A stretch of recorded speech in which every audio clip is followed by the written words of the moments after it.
Alright, so now I've taken both the box and the lid and I've put them together in a vise. I've clamped it down to where the back of the lid is going to be even with the back of the box. I'm going to take my hinges, which you can get from me. I'm going to center up the hinge on this line here where the lid and the box meet. I'm also going to center this in between this little hump that we made for the from the router.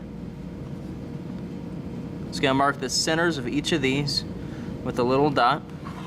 Do the same thing for these.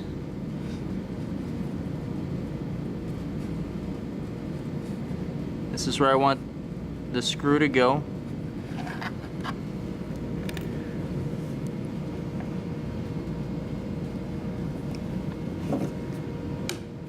Just going to lightly tap these so the drill bit can find this easier.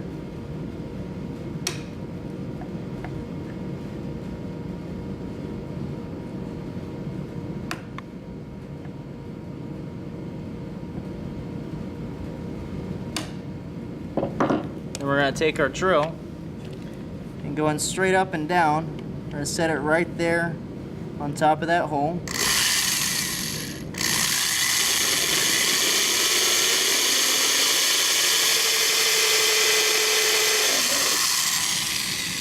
We'll do that for all of these.